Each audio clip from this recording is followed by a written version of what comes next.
I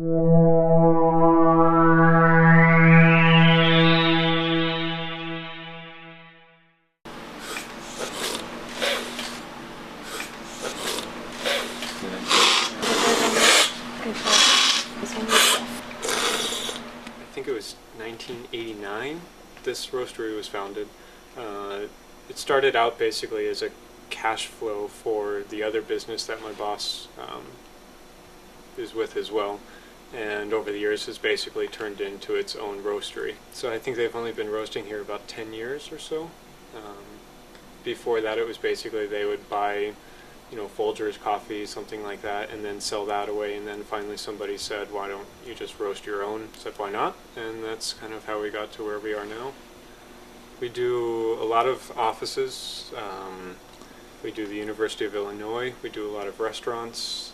We do a couple of the cafes. Some of Aroma's stuff. We do Cafe Kopi, Morning Cup in Urbana.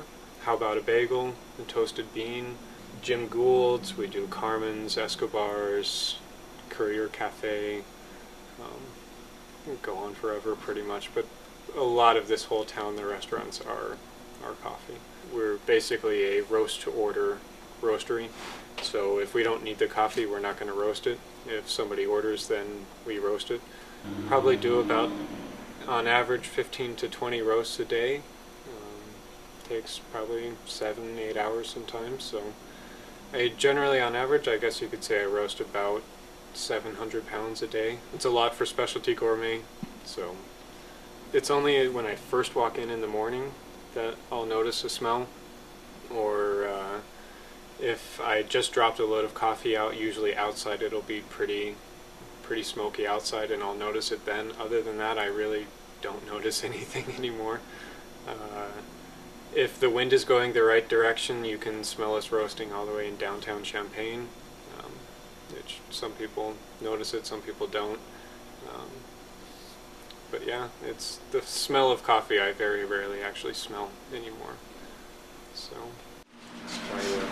Which one was supposed to taste like fruitful and? The Columbia. Okay, Columbia. yeah, I could tell. You taste it, you get a feel for it, you spit it out. I heavily recommend spitting. You actually will taste more.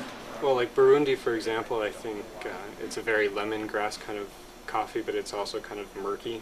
So my mental image has always been you're at the bottom of a swamp and there's kind of a little lemon in a little halo, kind of almost like a holy grail kind of thing.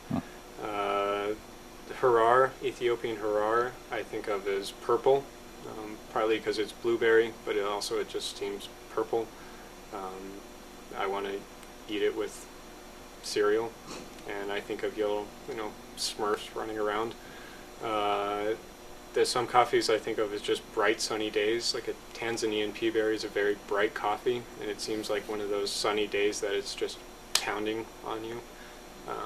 Some coffees are kind of like a just really stormy gray kind of day, It's basically, it's my way of figuring coffee out. Some people think that way, some people don't, but it's however you taste things and whatever you can use to engage your taste buds is basically just how you can do it, and whatever image or whatever comes to mind, just use it. So that's kind of what I've started doing. So it's something that has absolutely no simplicity about it at all, and you can basically look at it in any spectrum that you want to. You can look at it as an artisan taste, like a gourmet chef kind of thing. You can look at it agriculturally, you can look at it economically, politically. It's whatever you want to see in it, you can generally find it.